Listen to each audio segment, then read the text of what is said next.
Olá, bom dia. Estamos aqui mais um dia para conversar sobre a escrita e esse momento aí complexo que vivemos, sobre essa pandemia. Hoje vamos conversar sobre um autor específico, controverso e grande, Nelson Rodrigues, dramaturgo, cronista, jornalista, contista, mas bem mais conhecido pela sua obra dramatúrgica. Vamos conversar hoje com o diretor teatral, especialista, grande conhecedor de Nelson Rodrigues, Marco Antônio Brás.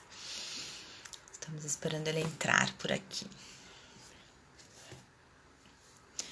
Vamos ver se ele não se perde nas ondas virtuais. Vou ver aqui se eu acho o seu Marco Antônio Brás.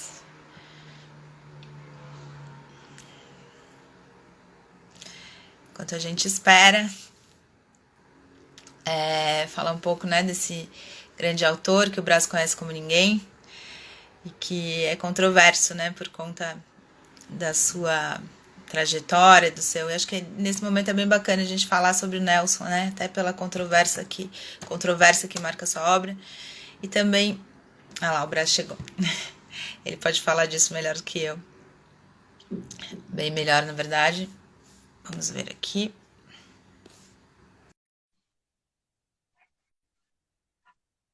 O Brás passou a vida aí pesquisando a obra desse grande autor. Ah, Bom dia. tudo bom? Tudo bem? Tá tudo certo? O som tá tudo ok? Tá dando uma... Mas tá, às vezes é assim. Tá, né? Não, para mim isso aqui é uma imensa novidade. Vamos lá. É para todo mundo, né? O jeito que a gente tem de conversar agora, não tem o que fazer. É o que nos restou é de socialização. Possível. Neste momento, vai passar. Ah, de passar. Só avisando que é café mesmo, tá? Então, tá. Aí voltou. Deu uma paradinha. Vamos lá, quantos anos? Quantos anos o quê? De idade? Que a gente não se vê assim. Ah, bom. Já não vai ser uma década porque nos esbarramos no É cemitério do verdade, é automóvel. verdade. Senão seriam Mas se duas. não fosse isso, seriam 2 décadas. Vamos lá, deixemos esses detalhes. Então, eu queria falar com você, né? Quer dizer, a obra do Nelson é um rio caudaloso aí, cheio de possibilidades. Eu pensei da gente falar um pouco dessa parte menos conhecida dele, dessa obra que toca aí um pouco nessa questão do confinamento, desse encerramento, né? Essas obras mais simbólicas dele, onde as personagens ficam encerradas em casa. Queria que você falasse um pouco dessa parte da obra do Nelson, que tem um pouco a ver com esse momento que a gente está vivendo. Para começar. Tá. O que eu acho interessante é assim, o link possível sobre o Nelson Rodrigues e os dias que nós estamos vivendo passa pela questão do tabu, que é o tema, um dos temas fundamentais da obra dele, que é o tabu da morte, né?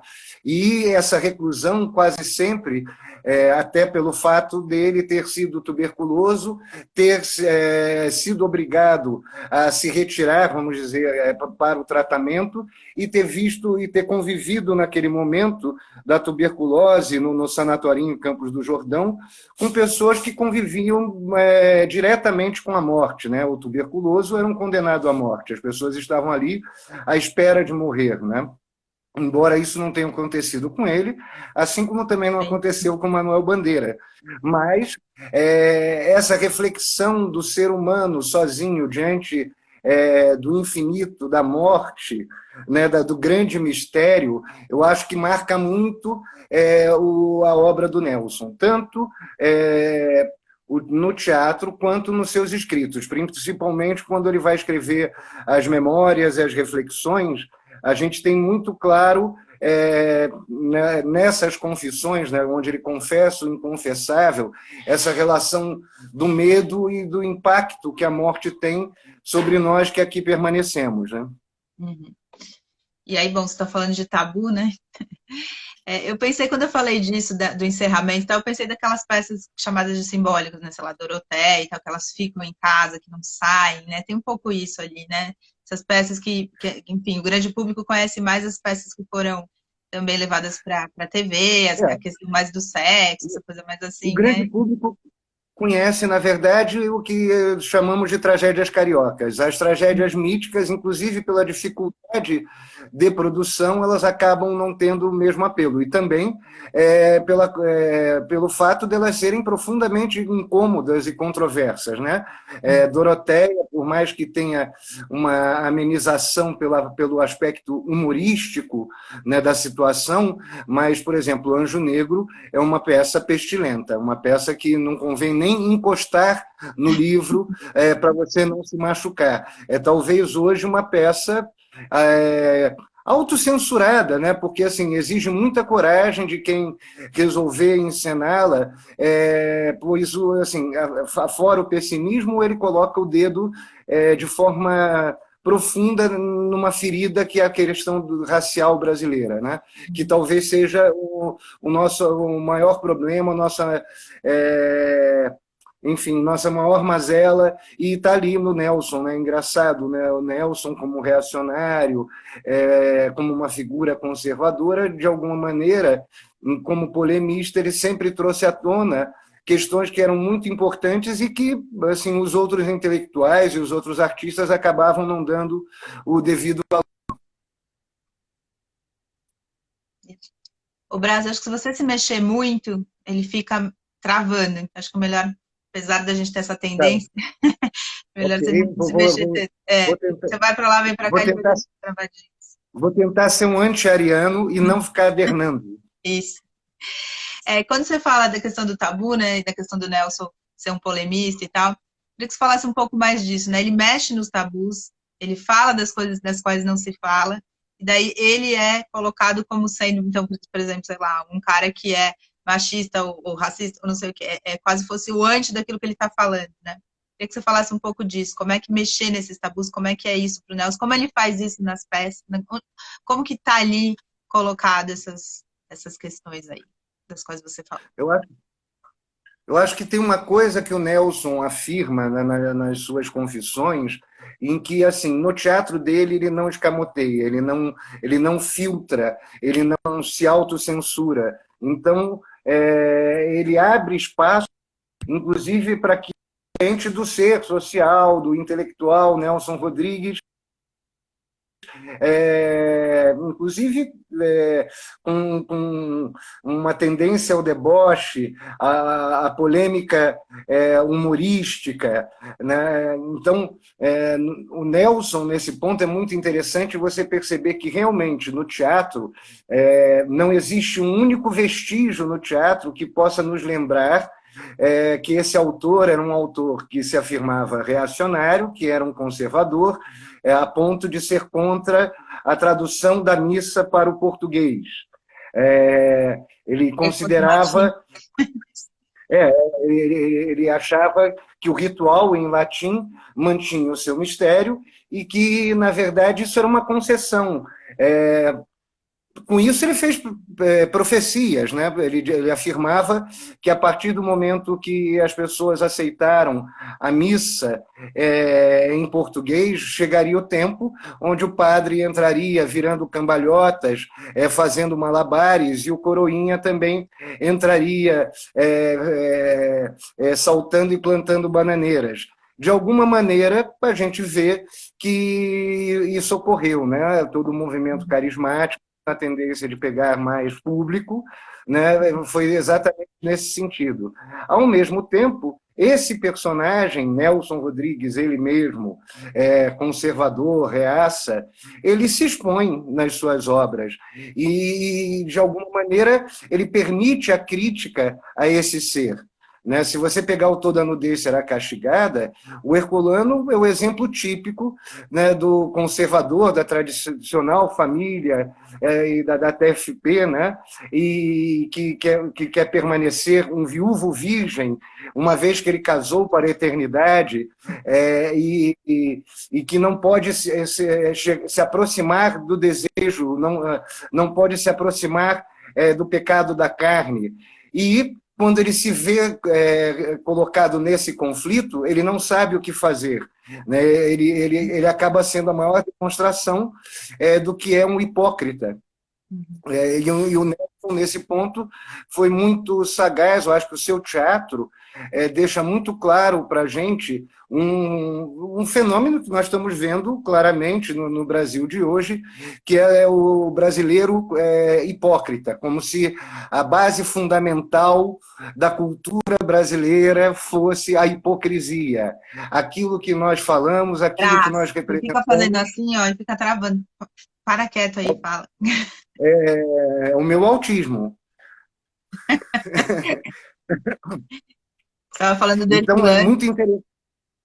É muito interessante em que você veja espelhado no Herculano uma série de contradições que provavelmente o Nelson trouxe e viveu, né? E ele não tem nenhum receio em expor o Herculano a uma condenação, porque, afinal de contas, quem move todo o mecanismo trágico da peça é o Herculano, né? Uhum. Explica um pouquinho para quem não sabe de que peça que você está falando, rapidamente, o que você está falando.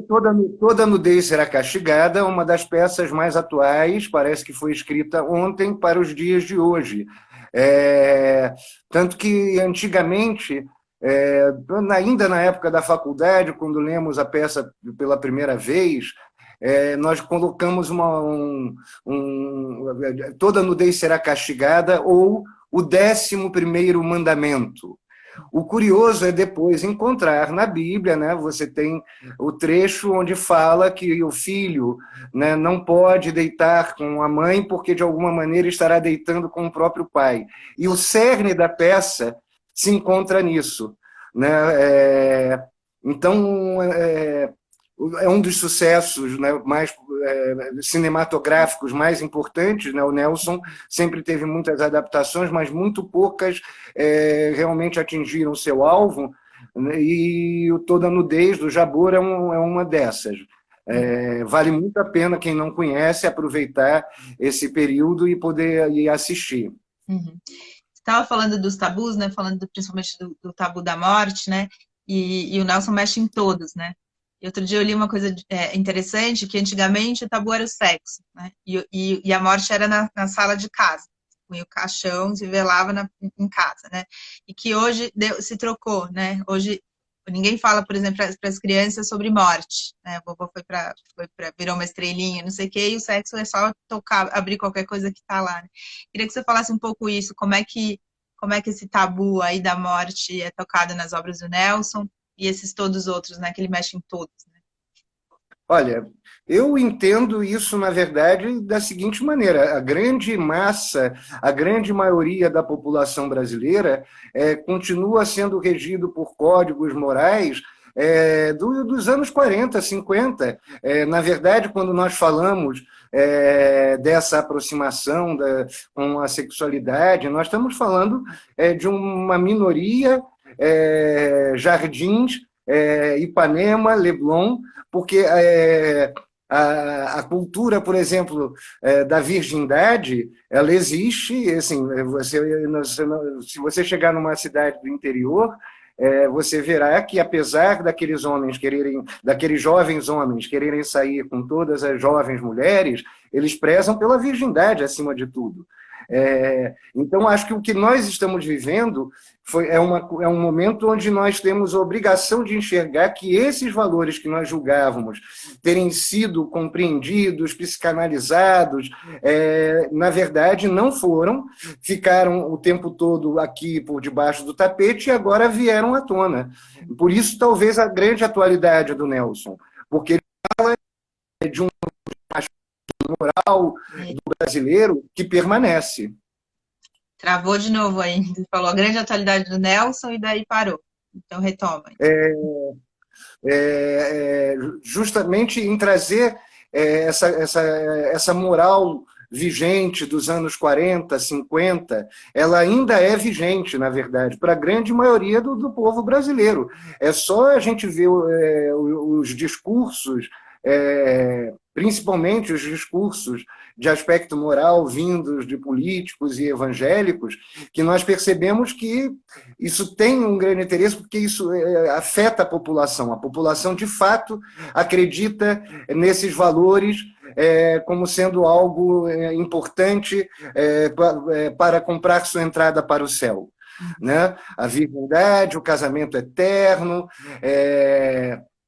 isso talvez algo que a gente tenha que olhar com mais atenção nesse momento. Entender claramente que, assim, olha, não é porque nós lidamos com isso de uma maneira mais tranquila que o restante da população também lida. Na verdade, o que a gente está descobrindo é que a grande maioria da população brasileira é, de fato, com um pensamento conservador. E esse pensamento conservador tem raízes religiosas muito fortes e que geram essa hipocrisia, né, que é o que a gente vê. Uhum. Queria que você falasse como é que o Nelson faz isso no teatro, né? Como é que ele cria todo um universo para colocar essas questões, digamos assim, encapadas, como a gente fala na dramaturgia, ali no meio das histórias dele, né? Como é que ele faz pulsar tudo isso, mas por meio de narrativas, de personagens, como você falou agora do Herculano, que são, digamos assim, né, tesouros aí da dramaturgia nacional, né? Falando do teatro, né? Porque ele tem as outras linguagens também, né? Mas falando um pouco do teatro, como é que ele coloca tantas questões como essas que você está falando por meio de história, né? Primeiro, assim, tem um lado, vamos, formal, né? Na verdade, aquilo que o Nelson Rodrigues traz na sua carpintaria não é uma novidade, né, dentro do teatro, é uma novidade para o teatro brasileiro. Mas mesmo dentro do teatro brasileiro, né, a questão das cenas curtas, a questão do vocabulário, da frase cotidiana colocada sobre o palco, você já tinha presente. Se você pegar o Amor, do Oduvaldo Viana Paz, que foi um grande sucesso e dificilmente o Nelson desconhecia tamanho o sucesso da comédia do Oduvaldo Viana Paz, você já tinha ali uma estrutura de planos, flashbacks, cenas mais rápidas, diálogos com interseções, só que se tratava de uma comédia. Uma comédia sobre o ciúme, uma comédia sobre a loucura provocada pelo ciúme. O Nelson, vamos dizer, 30, pega... Né? Anos 30.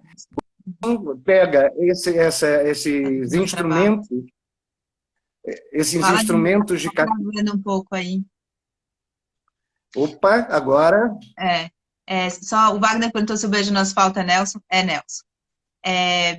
Então, você retoma um pouco só, você está falando que essa questão formal do Nelson já tinha um pouco na dramaturgia brasileira com o Oduvaldo Viana Paz, né, nos anos 30.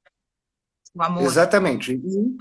Isso. E, provavelmente, o Nelson conhecia essa dramaturgia e não teve nenhum prurido em usar essas ferramentas, só que com uma outra ambição, que era no sentido da tragédia. Né, que é quando ele vai construir tanto A Mulher Sem Pecado quanto O Vestido de Noiva. O que é interessante, quando ele vai escrever sua primeira peça, ele faz uma confissão pirandeliana em que tudo aquilo que ele imaginou conduzir como mão firme, como mão forte de dramaturgo, se perde porque os personagens começam a se autogerir e se autodirigir. Então, o plano inicial dele, ao escrever A Mulher Sem Pecado, era escrever uma comédia justamente porque ele vivia em miséria. Ele havia concluído que jornalistas que estavam escrevendo teatro, como Juraci Camargo, estavam ganhando muito dinheiro e que, se ele também escrevesse uma comédia, ele poderia pagar as contas. Mas, quando ele senta para escrever o texto começa a se autodeterminar e vai caminhando não por uma comédia, mas para algo que tem um aspecto humorístico muito grande, o deboche muito forte em relação do destino, em relação aos personagens, aquilo que os personagens esperam, e ele se mantém aberto para isso. Na verdade, ele dá vazão a isso. Então, algumas pessoas até falam que o Nelson foi orientado de forma espírita, né, para conceber essa dramaturgia, porque, de fato, isso não existia dessa forma. O mais dramático que nós tínhamos era única e exclusivamente o melodrama. E o Nelson consegue fazer a síntese do melodrama e dar um salto a mais em busca de uma ideia de trágico. Né? Qualquer pessoa que assiste novela de televisão reconhece todas as ferramentas, né, da dramaturgia rodriguiana, só que elas são condensadas de tal maneira que o espanto é efetivamente o espanto teatral trágico. Né? Uma peça como Beijo no Asfalto, uma peça muito curta, que eu acho que a montagem dela integral dá no máximo 90 minutos, ela tem mais viradas e impactos sobre a plateia do que 270 capítulos de uma novela de televisão. Então, acho muito interessante quando você percebe primeiro essa abertura que ele tem em aceitar que ali é um espaço de arte, e como espaço de arte ele não pode manipular aquelas questões, ou seja, doa a quem doer, inclusive a ele mesmo, se for o caso, e no decorrer da obra, como ele vai voltando, retornando a essa ideia de síntese, né? Porque eu acho que após o Vestido de Noiva, que é a segunda peça, ele se encanta um pouco com a linguagem, tanto que as tragédias míticas são um tanto quanto verborrágicas se comparadas às tragédias cariocas. Elas têm uma tendência surrealista e de entrar num caldo mítico. Né? É assim com Senhora dos Afogados, é assim com Doroteia, é assim com Anjo Negro. A partir do Valsa número 6, é como se ele retornasse, talvez, segundo alguns biógrafos como Rui Castro, o sucesso da Vida Como Ela É tenha alertado ele que ele poderia unir o seu teatro ao público novamente, porque o seu teatro, por mais que fosse um sucesso intelectual, um sucesso de crítica, não era um sucesso de público. Esse sucesso vai se dar a partir das tragédias cariocas, que, como a gente vai ver, elas têm sempre uma essência narrativa muito semelhante ao da Vida Como Ela É, ao dos contos da Vida Como Ela É. Daí, talvez, a força, o poder de síntese que ele tem. Né? O que é interessante nas tragédias cariocas é que as cenas são muito curtas, os diálogos têm uma força musical que ecoa sobre o espectador após o espetáculo. Isso é algo que ele já tinha experimentado com sucesso e prazer no Vestido de Noiva. Né? Ele mesmo fala que o encanto foi ver uma senhora dizendo para o seu marido na saída do Teatro Municipal após a estreia do Vestido de Noiva que as mulheres só deveriam amar meninos de 15 anos.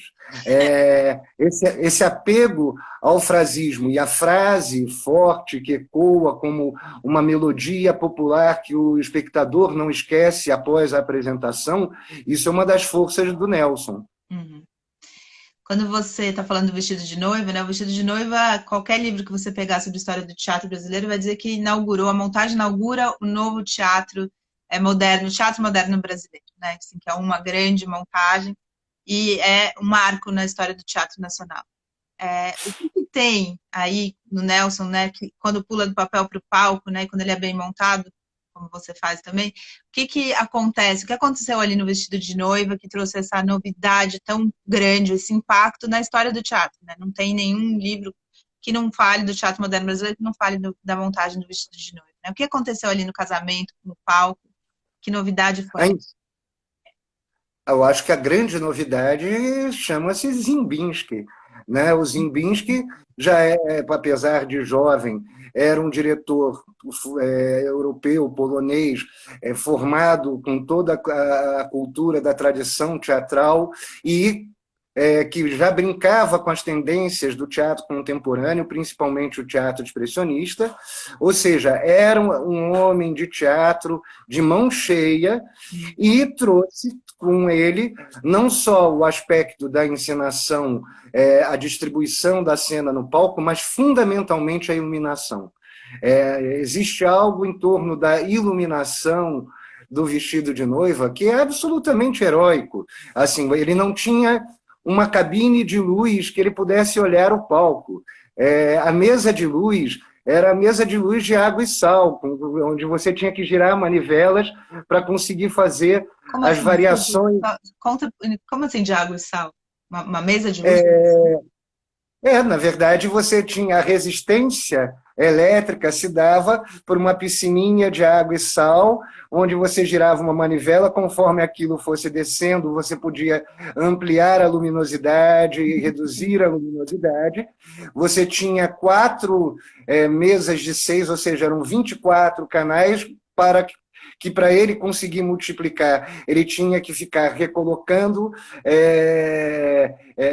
religando em cada canal, sendo que ele não assistia da onde ele estava. Não dava para ele ver. Ele tinha que fazer. Não dava, ele tinha que fazer a operação de orelhada, por ouvido, assim, ele ouvia as deixas. E, assim, alguns testemunhos dizem que no dia da estreia os papéis do mapa de luz caíram ao chão e ele continuou de improviso com o conhecimento que ele tinha. Né? A Unirio guardou... Né? O Teatro Municipal do Rio. Né? Teatro Municipal do Rio de Janeiro. A questão da luz é tão forte que assim, eles não tinham iluminação suficiente no Teatro Municipal para as ambições estéticas do Ziembinski. Então, durante uma semana ou 20 dias, durante o período de apresentações do vestido de noiva, o Palácio Guanabara e o Palácio do Catete, a casa do presidente e a casa do governador do estado ficaram às escuras porque eles cederam todas as luminárias de jardins para o Teatro Municipal. Então tem um aspecto heróico na figura do Ziembinski, primeiro em apostar num texto que as pessoas liam, até admiravam, mas consideravam inencenável. Precisou o olhar dele... Me fala só como é que foi, que eu não sei, como é que esse texto chegou no Ziembinski, como é que foi essa relação dos dois, assim, só para a gente falar, né, o Ziembinski foi esse diretor que montou pela primeira vez o vestido de noiva, que foi o grande marco do teatro moderno.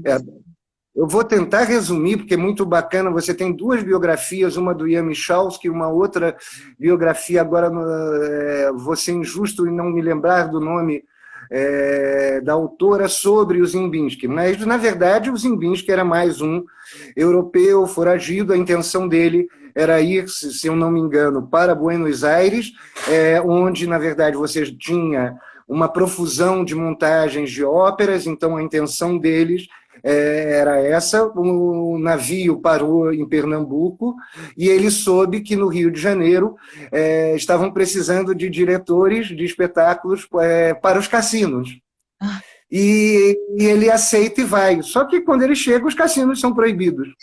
Então ele fica um tanto quanto perdido pela cidade, se aproximando daquilo que era o movimento teatral. Aí tinha os comediantes, né, que eram pessoas estudando uma dramaturgia mais moderna, uma encenação mais moderna, mas que eram granfinos, na verdade, e que passam a ter...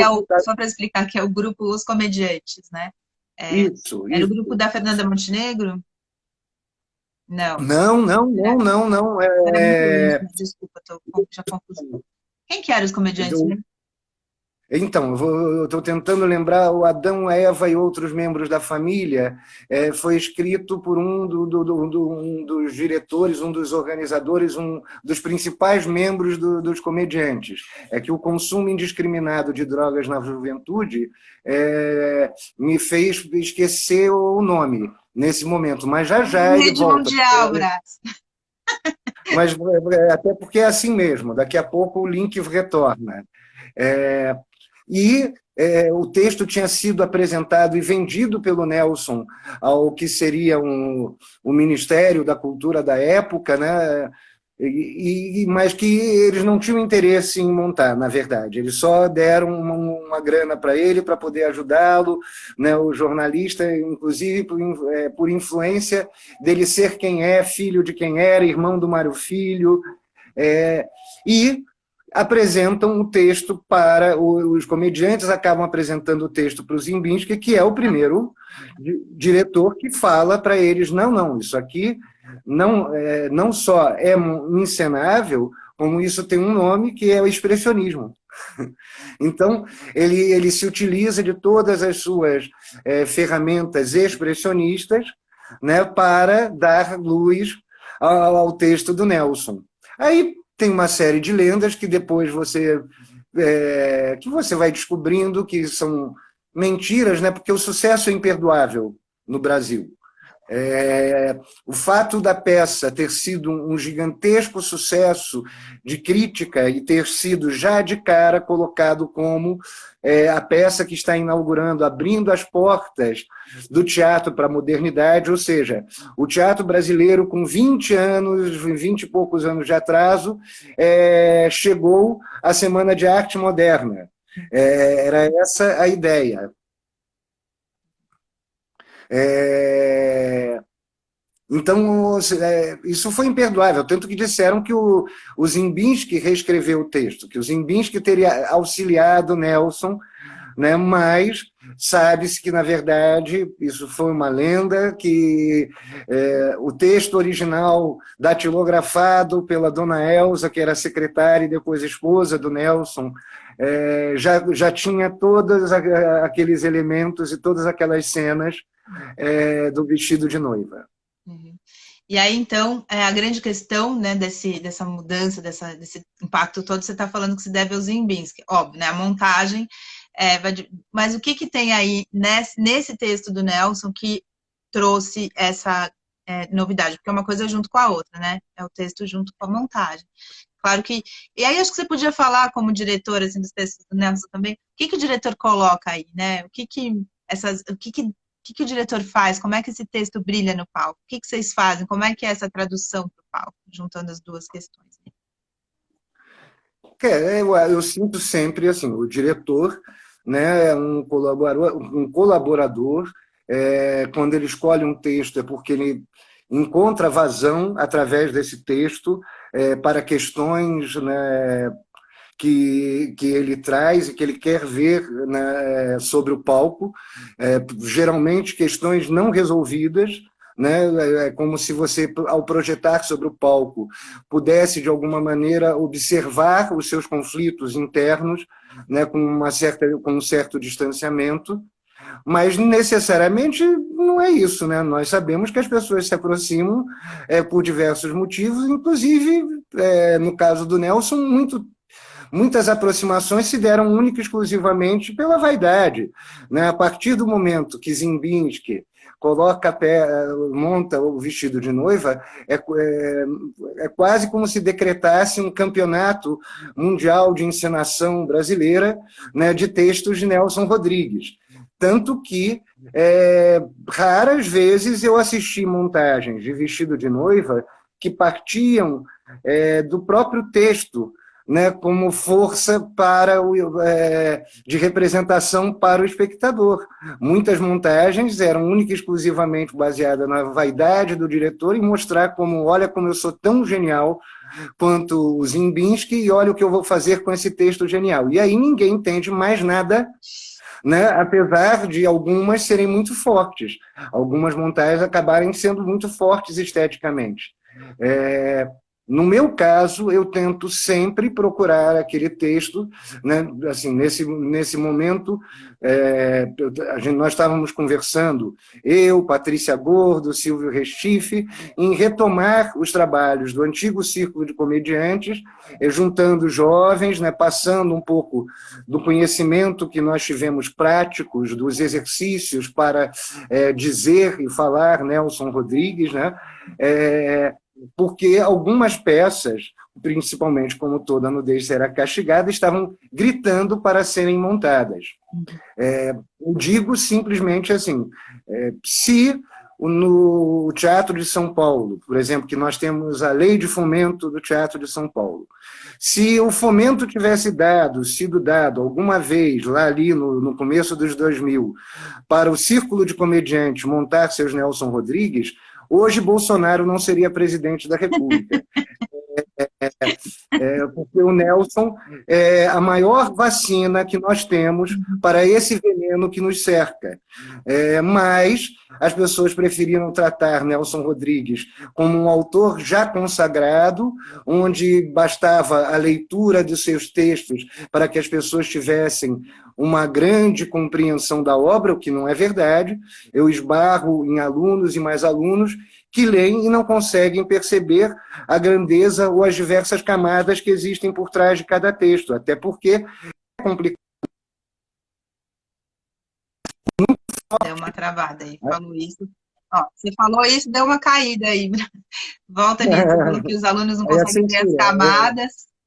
É a censura federal. As diversas camadas que o texto do Nelson exige para ser bem colocado. Então, uma coisa que é surpreendente são a questão das rubricas. As rubricas do Nelson... O Wagner acabou de perguntar das rubricas, eu ia por ele. As rubricas do Nelson são guias musicais para o ator se colocar e saber o sentido daquela frase dentro de um determinado contexto. O problema é que elas são extremamente exigentes.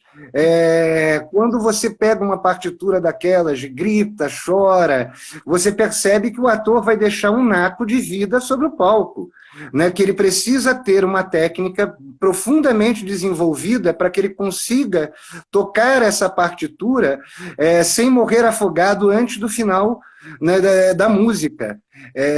Muitas montagens contemporâneas têm deixado de lado as rubricas porque talvez seja um elemento facilitador.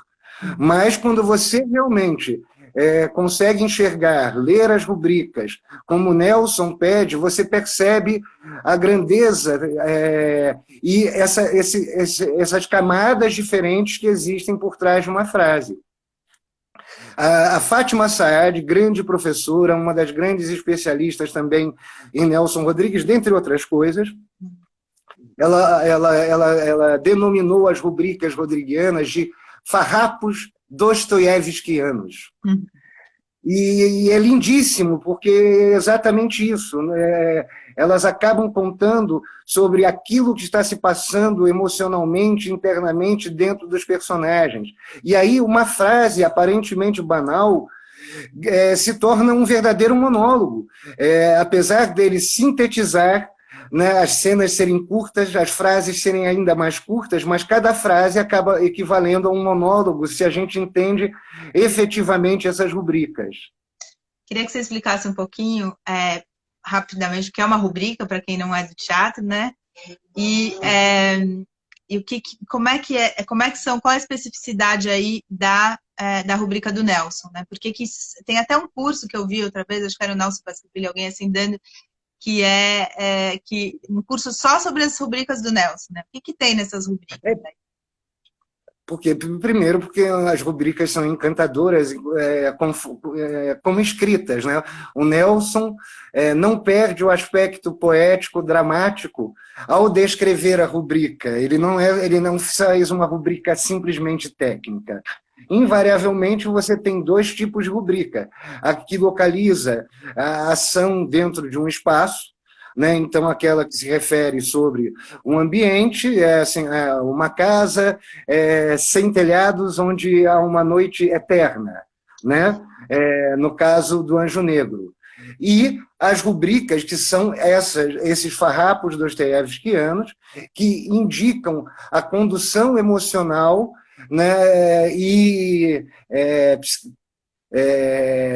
inconsciente dos personagens dentro das ações das cenas. Há um desenvolvimento do Nelson nesse sentido também.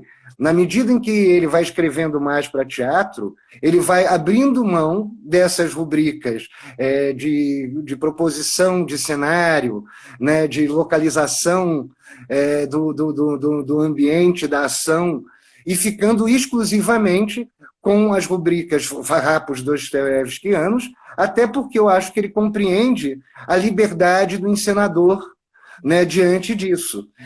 Tanto grandes autores, o Brecht, por exemplo, as rubricas dele são mínimas, na verdade. Né? Ele coloca a situação e vamos lá.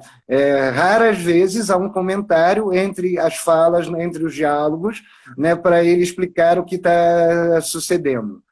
Então, acho que o Nelson, conforme foi se aproximando do teatro, também foi percebendo que não tinha tanta necessidade, que, assim, que o encenador é um louco que, se tiver que destruir a obra dele, vai destruir, né? E se tiver que fazer daquilo alguma coisa com grandeza, também irá fazer. Então, você vai percebendo isso na evolução do teatro dele, né? Que, assim, ele vai ficando única e exclusivamente com essa condução do ator. Eu não consigo entender um ator que tente fazer uma cena do Nelson sem ler essas rubricas, sem se permitir. É porque elas são realmente difíceis, né? Elas são quase algo que coloca o ator num exercício limite do seu talento, né? Assim, ao mesmo tempo que o sujeito grita, no instante seguinte ele muda de tom. E essa mudança de tom, né, essa passagem é algo muito difícil de ser feito, e o Nelson se aproveita muito disso. E isso é uma coisa interessante, porque não sendo ele um homem de teatro, sendo ele um autor de gabinete, como é que ele tinha essa compreensão, né, daquilo que seria um exercício de dificuldade e prazer para o ator, né? O Roberto fez algumas perguntas aqui. Ele perguntou se o Nelson nos revela para nós mesmos. Perguntou também se o Nelson chegou a dirigir. E aí acho que tem um pouco a ver com isso que você está falando, né? Hoje se fala muito que o autor tem que estar lá, tem que estar junto, tem que fazer, senão ele não pode mais ser esse autor de gabinete. Como é que o Nelson tinha como é que era a vivência dele com as montagens dele? Como é que ele fazia, como é que ele grava, como é que ele participava disso? Primeiro, assim, ele sabia que também era um negócio, e então ele não dava tiro no pé. Por mais que ele assistisse uma montagem e ele julgasse que aquela montagem estava muito aquém daquilo que ele pretendia, ele não ia dar uma entrevista no jornal, né, jogando, né, contra essa montagem. Mas ele entendeu no decorrer que alguns diretores, né, eram mais próximos e afeitos a ele. Então, Ziembinski, Zé Renato, principalmente Antunes Filho, e que outros não tinham, vamos dizer, esse mesmo gabarito, esse mesmo talento para entender o seu teatro. Mas ele nunca teve nenhuma vocação, e não há nenhuma página, nenhuma frase onde o Nelson quisesse se colocar como homem de teatro, diretor, né? Eu acho que o respeito que ele tinha, principalmente por conta desse contato, porque acabou virando uma amizade com o Ziembinski, né, tem a ver com isso, né? Entender que o encenador é um artista também, que dá vazão, né, a outro artista, né, que é o dramaturgo. O Roberto perguntou alguma coisa, se nós, como é que é? Se ele nos revela a nós mesmos, como é que é? Se nós estivermos dispostos a nos ver, é comum na psicanálise, se nós tivermos coragem de enfrentar o monstro e as sombras que nós carregamos. Eu acho que hoje a gente está vendo isso, assim, existe um monstro, esse monstro somos nós. Não adianta a gente vir com o discurso do bode expiatório e ficar apontando, falando eles, todos nós somos, né, responsáveis por isso que está aí, e de alguma maneira alimentamos isso. Se nós nos recusarmos a enxergar esse monstro, nós não vamos liquidá-lo, nós não vamos vencê-lo, nós não vamos colocá-lo no escaninho correto. Nós precisamos enxergar né, terrivelmente essa sombra. E nisso o Nelson é muito eficaz, né, quando ele fala que ele tem a pretensão trágica de representar no palco aquilo que ele quer evitar que aconteça na vida. Né? Então, existe um aspecto moral da parte dele, uma compreensão de que, olha, nós vamos ver o algoz, o terror, o terrível e o monstruoso sobre o palco para aprendermos, né, a lidar com isso dentro da vida e evitarmos isso. De alguma maneira, assim, o que me espanta é porque eu também me iludi no sentido de achar que, por exemplo, 2012, no ano do centenário de Nelson Rodrigues, que a sociedade brasileira havia passado por uma psicanálise geral e se aceitavam certas questões com muito mais tranquilidade. O que se provou, em menos de 8 anos, que não era nada disso, apenas algumas pessoas tinham esse aspecto, né, essa reflexão, esse debate, né, a partir da obra do Nelson.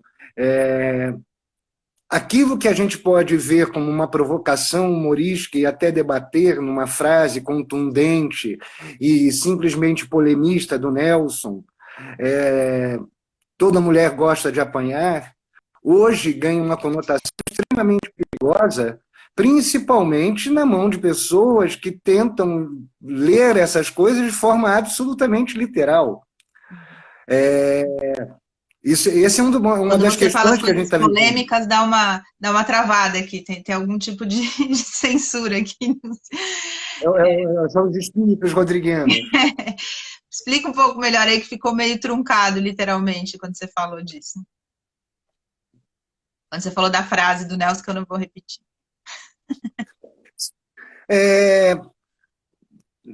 Eu acho que o Nelson é um autor, dado o fato dele mexer justamente com o inconfessável e os tabus, um autor muito perigoso. Uma pessoa muito limitada pode compreender as questões trazidas pelo Nelson de uma forma muito literal e não perceber a grandeza artística, estética e a profusão de debates que ele está trazendo à tona. Então, é muito fácil, inclusive, isso não tem cor ideológica, né? Esse tipo de limitação, o Nelson sofreu de todos os espectros. Nós temos pessoas, recentemente, né, que consideram que assim, Nelson Rodrigues era racista porque seus personagens são racistas. Eles não conseguem entender que, assim, como o próprio Nelson dizia, a Bíblia é cheia de atrocidades e ninguém condena o autor da Bíblia. Ele traz à tona nossos problemas mais graves, as nossas principais mazelas, o que não significa que ele corrobore, que ele apoie, que ele aceite, ao contrário, ele está denunciando o machismo, o patriarcalismo, e, espantosamente, no teatro dele, por mais que o Nelson tenha se colocado como um antifeminista, né, no debate, como intelectual e jornalista, a força da mulher no teatro do Nelson desmente esse discurso. Todas elas são absolutamente, com exceções, claro, mas a grande maioria das heroínas rodriguianas, elas lutam contra o status quo do patriarcalismo, do machismo e se libertam, desde a primeira peça. Na Mulher Sem Pecado, na Mulher Sem Pecado, ela abandona aquele marido escroto que está testando a fidelidade dela para poder viver a sua felicidade, o seu desejo com o chofer, numa época em que o desquite era condenado ao inferno, em que a mulher que abandonasse o marido e vivesse sozinha era uma prostituta. Mesmo no vestido de noiva, ela encontra uma libertação para os seus desejos a partir dos diários de Madame Plessis. No álbum de família, a senhorinha dá um tiro no Jonas. A senhorinha se liberta ao final e vai se encontrar com o seu filho na realização do seu desejo. É muito interessante você perceber esse movimento, né, dessas mulheres fortes, né, do Nelson, capazes de dobrar, né, o machismo, o patriarcalismo e vencer.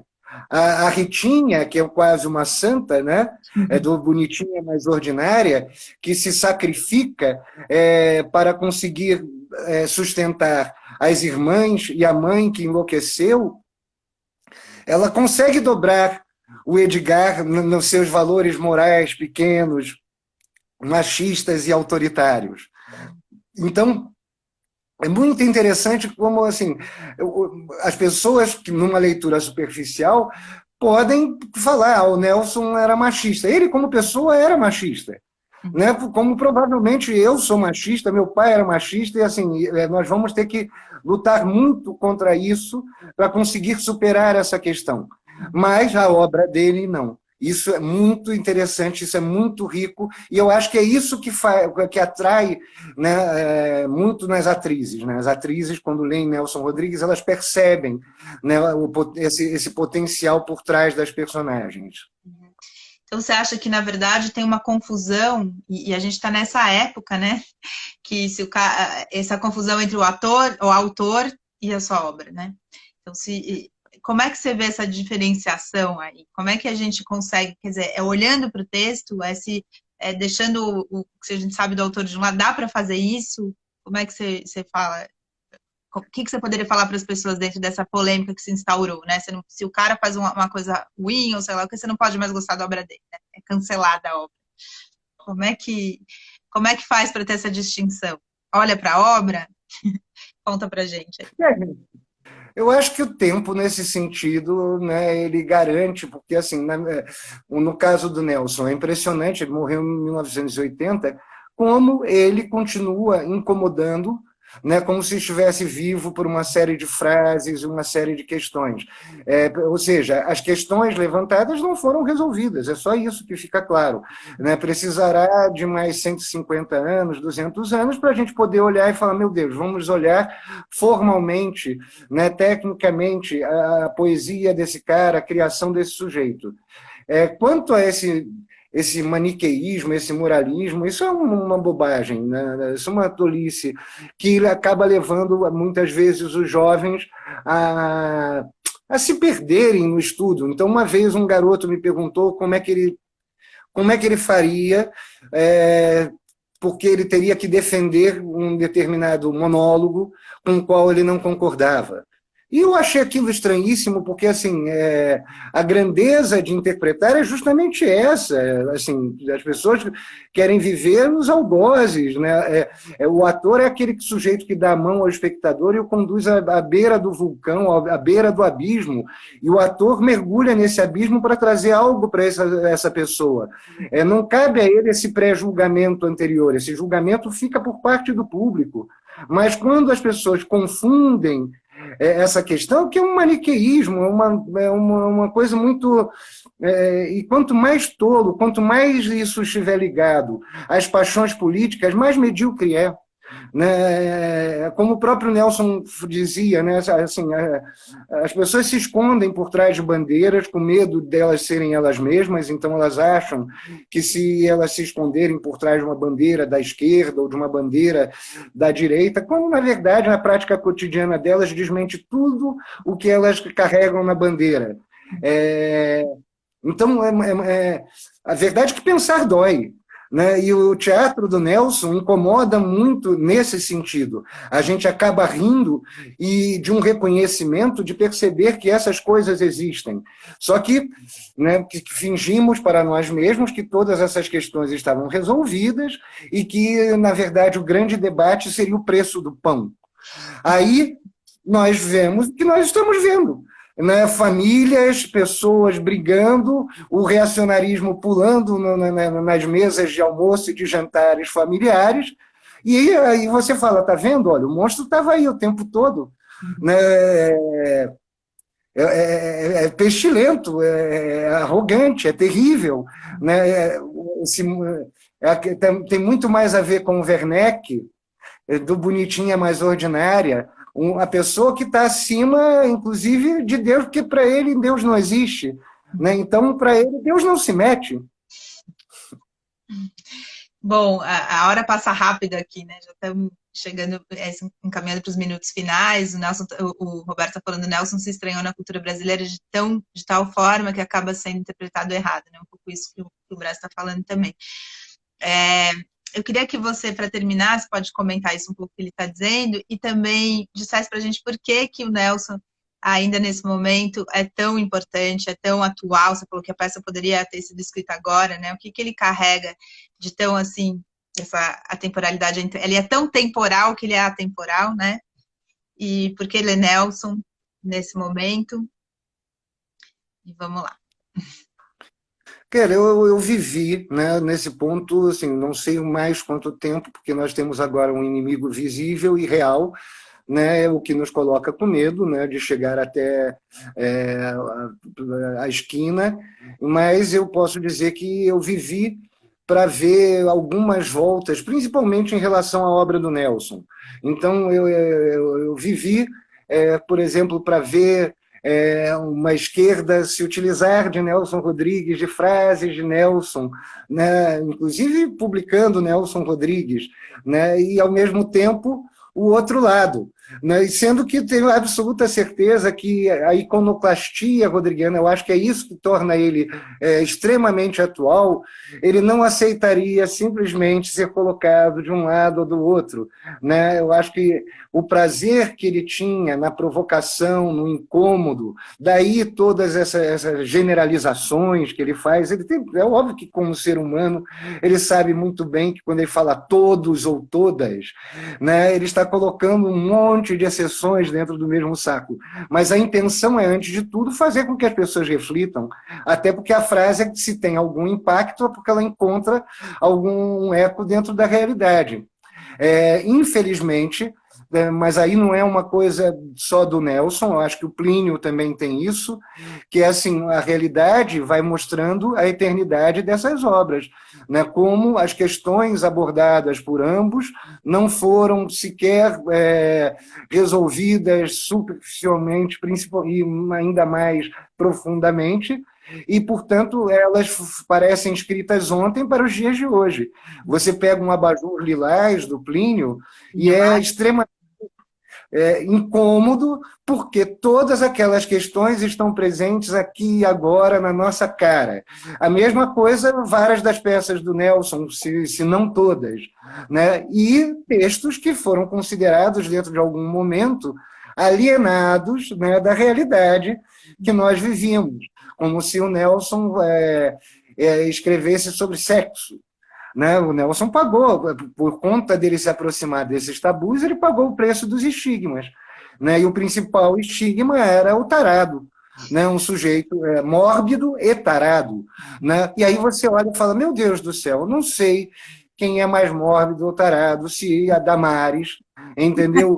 Ou se o Nelson. Obviamente o Nelson não era, mas nesse momento eu acho que uma das coisas que o Nelson pode trazer é isso. Olha, você tem que refletir sobre o amor e você tem que refletir sobre a morte. As coisas não têm essa superficialidade que você acredita, ou até tem, se você não viver sua vida com essência e, principalmente, saber reconhecer em você um impulso do amor. Né? Tanto que ele considera a paixão uma coisa menor, né? Principalmente a paixão política. Né? Que, assim, as pessoas que brigam por conta de nomes de lideranças que estão brigando pelo poder. Né? Ele até aceita a paixão amorosa, o sujeito que tarou, né, na moça e não consegue esquecê-la e faz de tudo para comprar uma noite de amor, até que ele percebe que aquilo é amor, não é mais desejo. Né? Ele entende isso, ele não entende o sujeito que carrega e grita com profunda paixão uma bandeira por baixo de uma bandeira política. Então, não é só o Nelson, acho que os grandes dramaturgos, aí no caso, os nossos grandes dramaturgos modernos, o Plínio Marcos e o Nelson Rodrigues, A realidade está confirmando eles, está mostrando para a gente assim, está vendo como eles eram geniais? Coisas que foram escritas há 30, 40 anos atrás parecem escritas ontem para o público de hoje. E o público de hoje, principalmente o público neófito, o público que nunca foi ao teatro, se espanta e cai absurdamente diante dos efeitos teatrais que aqueles textos proporcionam, né? Uhum. Bom, estamos acabando, Brás. Se eu puder falar uma obra para as pessoas lerem do Nelson, assim, nesse momento, ou quem não leu, quem quer reler, uma obra. Rapidinho que a gente tem que terminar, senão vai cair. Eu acho que as pessoas deveriam ler nesse momento Toda Nudez Será Castigada. Isso aí. Obrigadão por você ter vindo, é sempre bom falar com você, passou muito rápido. Obrigado a você. Obrigado por todo mundo que veio também. E amanhã eu vou conversar com o Santiago Nazarian sobre literatura. Obrigadão, Brás. Obrigado a todo mundo. Tchau. Obrigado a você. Beijo. Beijo. Tchau. Fica 24 horas nos stories, tá? Para quem tá chegando agora. Tchau.